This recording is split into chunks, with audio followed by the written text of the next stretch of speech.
Каспий Travel'де Қазақстандағы демалыс аймағын қалай қосады? Каспий Pay мобильді қосымшасындағы Каспий Travel бұл Қазақстандағы демалыс аймақтарының иелеріне арналған сервис. Оның көмегімен Каспий KZ қосымшасының пайдаланушылары онлайн қойған броньды қабылдауға болады. Қонақ тұруға бронь қойған кезде Каспий Pay қосымшасына бұл туралы хабарлама келеді. Сіз тек өтінімді растауыңыз керек. Бөлме мен күні басқа қонақтарға қолжетімді болмайды. Ақша бірден Каспий Pay шотына түседі. Қонақтар бөлмелеріңіз бен шағын үйлеріңізге бронь қою үшін Каспий Pay қосымшасының басты бетінде Каспий Travel сервисіне өтіңіз. Қосу деп басыңыз.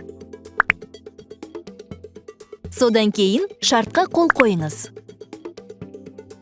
3 жұмыс күн ішінде сізге менеджер хабарласады. Ол демалыс аймағы туралы ақпаратты, сондай-ақ оның иесі екеніңізді растайтын құжаттарды сұрайды. Мысалы, меншік құқығын тіркеу туралы куәлік немесе жылжымайтын мүліктің мемлекеттік деректер базасынан алынған үзінді көшірме. Менеджер Каспий Travel'де демалыс аймағын, бөлмелер мен шағын үйлерді қосады. Сіз мұны өзіңіз жасамасаңыз да болады. Барлығы дайын болғанда Каспий Pay қосымшасына хабарлама келеді. Клиенттер Қазақстан аумағындағы турлар сервисінде сізде тұруға бронь қоя алады. Бөлмеге орналасқаннан кейін Каспий Pay шотындағы осы қойған бронь үшін ақшаны пайдалана аласыз.